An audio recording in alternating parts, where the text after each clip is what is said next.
Well, thank you, Mark, for having me here and everyone for listening. The title is a little bit deceptive in that it probably promises more than it can deliver. It'll be one of the threads that came from my master's thesis. But why don't we begin? At Rovenden in Kent, on Monday the 24th of April, 1598, Henry Sisley, a butcher, was sitting close to the pulpit in the parish church at 9 in the morning as William Reed, the vicar, was preaching. A volume of the works of the Swiss theologian Heinrich Bullinger fell from the pulpit and hit him on the right side of the head. Doctors pronounced that the wound was not life-threatening, but he died on the 20th of May. Bullinger's 50 godly and learned sermons, published 3 times at London between 1577 and 1587, measured about 12 inches by 9 and nearly 400 pages of volume.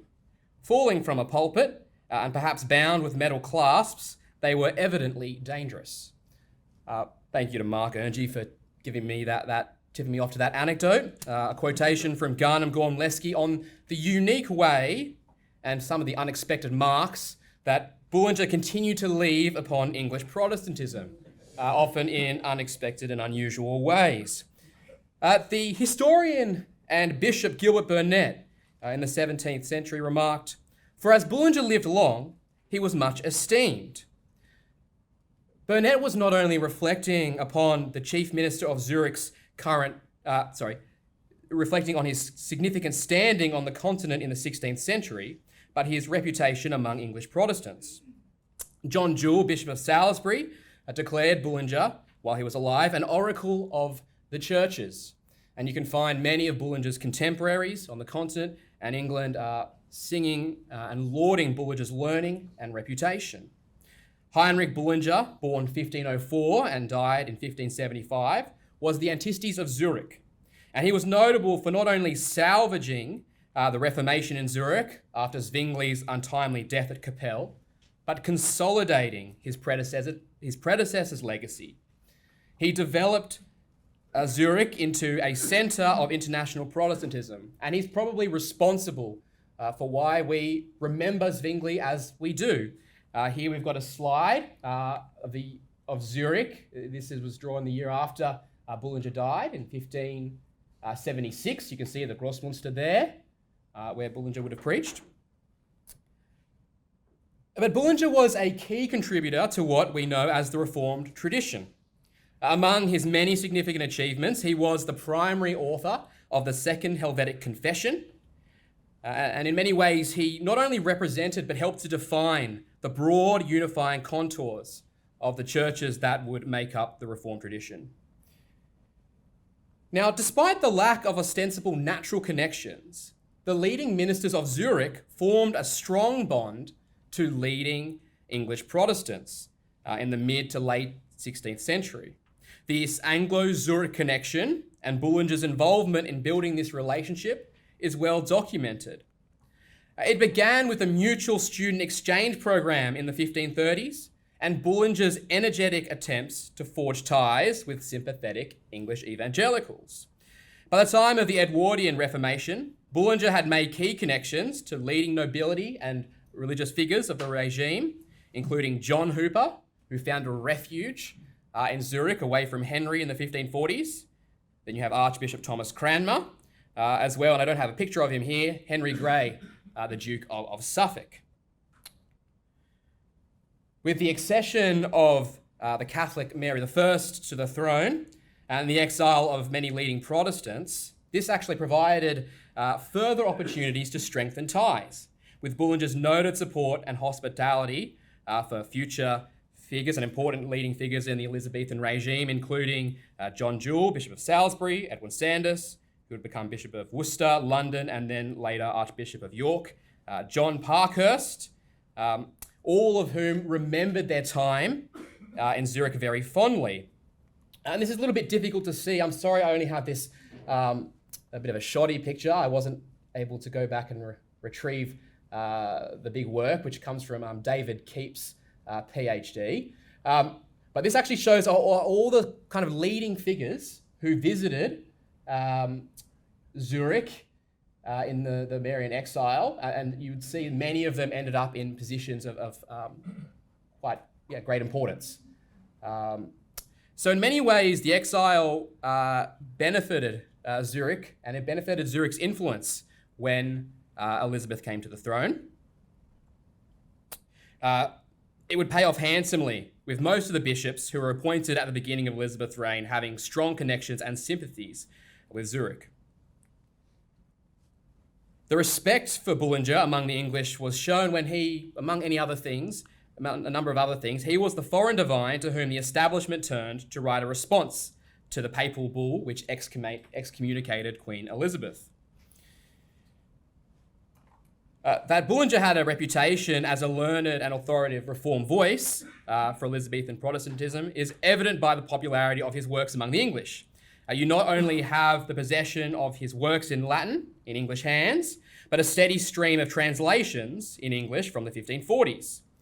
Bullinger was well noted for his polemical works, some against Anabaptism, others like De Origine Erroris, which was a condemnation of medieval Catholic piety, to his sermons on the Book of Revelation, a best-selling marriage treatise, and as we will see, particularly important, a collection of 50 sermons broken up into 10, known as the Decades. And the Decades would be the fullest, expression, perhaps, of Bullinger's mature theology, and it was this unfortunate volume that fell upon poor Mr. Sisley's head. Bullinger's writings were promoted and used across the Reformed theological spectrum.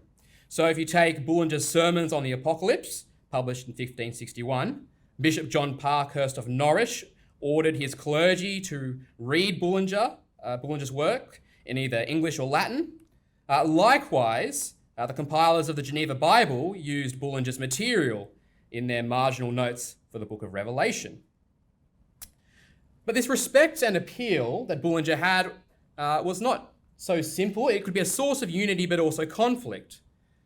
Because forward Protestants who wanted to fully reform the church and get rid of any dregs of popery could find many appealing things in Bullinger, but so could those with conformist inclinations and high views of the civil magistrate's role in the ordering of religion. And sometimes these principles would clash. They did so in the vestments controversy in the 1560s over the surplice and ceremonies, and then perhaps more severely in the admonition controversy, which attacked the very structure of the English church and the existence of bishops. And Bullinger was drawn into these debates, both in his works, but also in correspondence. And you find him as a bit of especially in the vestments controversy, a theological arbiter. Now, that's for Bullinger and the respect and esteem he was held with in his life. But what about his afterlife? His reception among the English once he died in 1575. Most studies of Bullinger's reception by the English, they tend to conclude at his death or shortly after his death for, somewhat understandable reasons. But it is, I think, important to consider how a figure of such stature and reputation was received posthumously. And so, as I said, I'm pulling a single thread of my master's thesis, which looked at Bullinger's reception in the 25 years after he had died by Elizabethan Protestants, which particularly focused upon topics of ecclesiology, the doctrine of the church. The one thread we're really pulling at here are the posthumous publications of Bullinger's works into English, with a specific look at the Decades, which received not only an English translation, but official promotion from the establishment. So we come to the posthumous publication of Bullinger's works into English. It was usual nowadays to translate the Latin works and labours of good Protestant authors into English, for the better instruction of the honest people of the nation in sound religion and knowledge of the scriptures, and especially the clergy, who were then none of the best scholars, and scarce half of them understood Latin.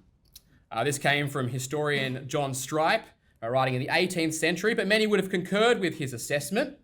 He's writing on the occasion of the translation of Augustin Malarat's commentary on Matthew. This commentary, which was in the cantina form, was made up of excerpts of noted Protestant divines, which included Bullinger. And Strype refers to the request of the Bishop of London, Edwin Sandys, trying to get John Parkhurst to get his clergy to purchase the work for their parish and for private use. We might note that Parkhurst had already done this with Bullinger's sermons on the Apocalypse. Elizabethan Protestants had a particular fondness for the work of foreign reformers. Andrew Pettigree's comment was that England was perhaps the biggest importer of translations in the whole of Europe. And these are some of the figures from a very helpful chapter he wrote on the marketplace. And you'll notice a couple of things. I guess the dominance of foreign reformers, perhaps with the exception of William Perkins. Just to keep in mind for context, this is looking at data between, I think, maybe 1540 to 1640, which won't show you the points at which things were, in fact, translated. So most of Calvin, who really sticks out, you had most of his translations occur in the 15s and 70s and 1580s after he died. Whereas Luther, a lot of these occurred earlier in the 16th century. But what this tended to show was the dominant market position of foreign reformed theological works compared to Lutheran or native English speakers until the arrival of William Perkins. The taste for foreign works, in part, I think, connected to perhaps the perceived lackluster state of the English church. Complaints in the 1570s and 1580s over the state of unconverted lay people and unqualified clergy, they were common. And they didn't just come from hot-headed Puritans, the godly, but also from bishops. There was an agreed need for a learned preaching ministry. The challenge was fulfilling this desire. One expression of this shortfall was that in 1584, in the diocese of Coventry and Lichfield, only 14% of benefice clergy were university graduates. So the works of learned foreign reformers were seen as one possible way to instruct the clergy in true doctrine and to internalize right theology in the masses. This was the given reason for one of Bullinger's translators, John Tomkes, who translated 3 of Bullinger's works after Bullinger had died. He feared that the foundational elements of a truly reformed church could easily be swept away. He feared Catholicism, Lutheranism with respect to the Lord's Supper, radicalism, and just general godlessness. Tomkes declared he would do his part in building what he called the spiritual temple being assembled in England. He referred to himself as a porter who had carried 3 of several stones well squared in a foreign land by that godly and learned master builder, Heinrich Bullinger. But to what extent was Bullinger translated and published after he died? Well, when compared to Calvin's posthumous output, Bullinger's legacy appears a little bit modest. But we have to note that everyone's output was modest compared to Calvin. And it's important to note that Calvin became very, very popular in particular after he had died. From the time of Bullinger's death, there were 12 publications of 7 different works in English until 1587. Some of these were whole works, some of these were parts of his commentaries. And now this compares well with the number of translations which occurred before his death, from the time of Elizabeth's accession to the time of his death in 1575. There were 12 editions of 9 different works, which compares reasonably favourably to foreign reformers, like other foreign reformers being translated, like Peter Vermigli and Wolfgang Musculus. However, what is perhaps unexpected was that after the publication of the Decades in English in 1587, there wouldn't be a complete work of Bullinger published in English, with one exception I can talk about if asked, until the 19th century with the work of the Parker Society. This didn't mean there was no longer any interest in reading Bullinger. It's important to remember most books possessed by the literate and learned originated on the continent and were in Latin. But we should note that tastes were not always static, and individuals, authors, or schools of Protestant thought could grow or decline in dominance.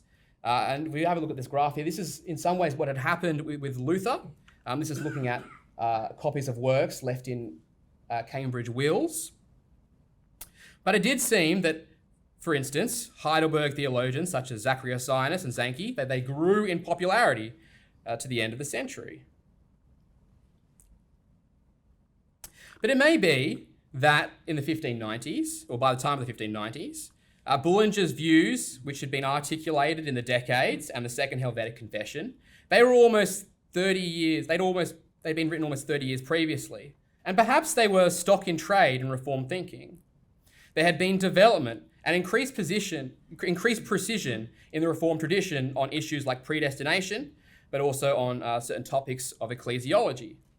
And it may be that Bullinger was no longer on the cutting edge. Of course, there are limitations to just counting the number of translations because it doesn't show how texts are valued or actually used. For instance, Bullinger's Catechism for Adults, published in 1561, was made an official Oxford University text in 1579 for senior undergraduates alongside Calvin's Institutes and Jules' Apology. And it's important to note, I think probably reflects the Reformed tradition, that there wasn't just one authoritative Reformed figure. We see a number of leading lights who were recognised. So we then come to the Decades, which is the posthumous translation which most stands out because it had episcopal promotion. One way in which eager clergy and certain bishops had been undertaking to train ministers and inculcate true Reformation in the 1570s was with a thing called the exercises or prophesyings. These basically, they varied, but they tended to be clergy gathering together to preach and exegete on a biblical text as a means of training. Many of these would openly invite the public to hear the preaching. And these exercises were in many ways a modified import of Zurich's own prophesy, which was its way of training ministers in the biblical language biblical languages and doctrine. And this too had a degree of being a public-facing event, and often the findings would be produced in the vernacular tongue.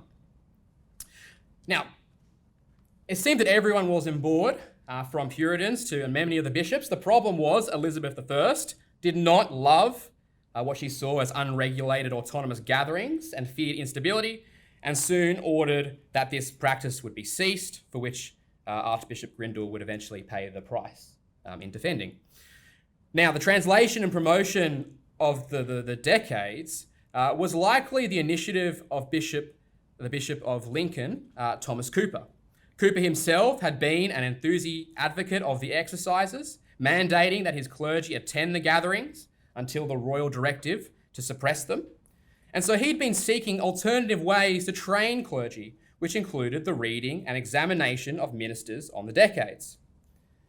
The initial print run of the Decades in English coincides with Thomas Cooper's 1577 injunctions, which ordered that every parson and vicar under the degree of a Master of Arts and non-preaching curate was to buy the Decades in Latin or English and read with the expectation of future examination.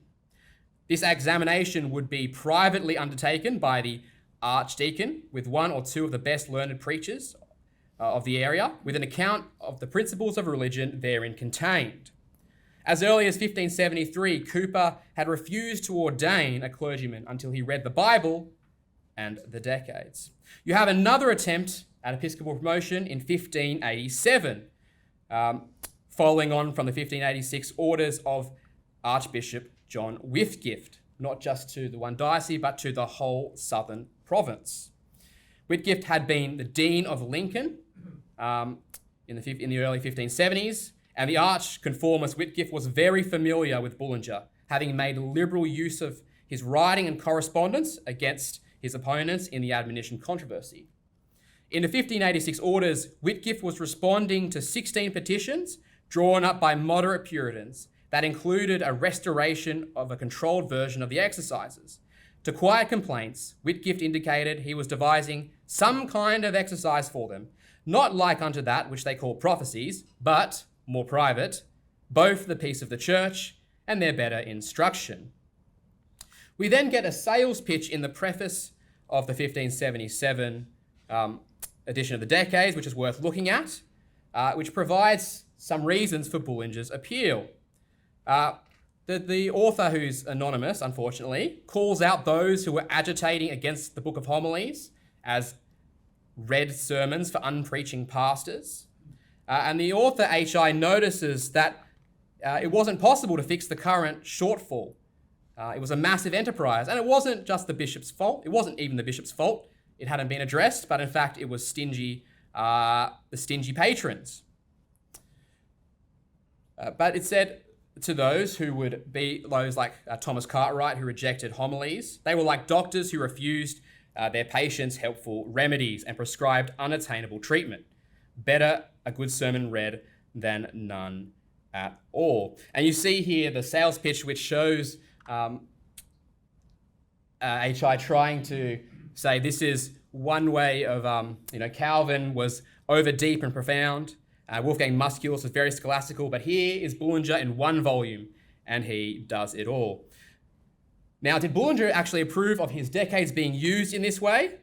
Well, it's a bit telling that H.I. never refers to Bullinger's approval of homilies. In fact, in the original dedication to the Zurich ministers in the decades, Bullinger expressly wished that his sermons not be used as homilies. So you have this irony where the Zurich approved means of training preachers, namely the prophesyings, was being stamped out in England, while Bullinger's decades, explicitly not to be used for that purpose, was being offered as the official means of training clergy. So to conclude, as Peter Marshall reminds us, it's fundamental that the English Protestant Reformations possess not just a European context in which they can be helpfully viewed, but a European dimension from which they cannot be meaningfully separated. And here I've just tugged at one thread, for which I'm happy to take further questions on were they actually used and how were they used?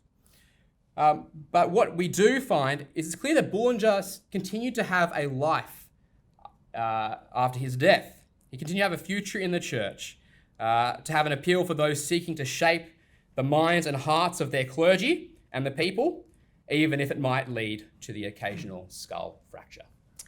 All right, time for questions.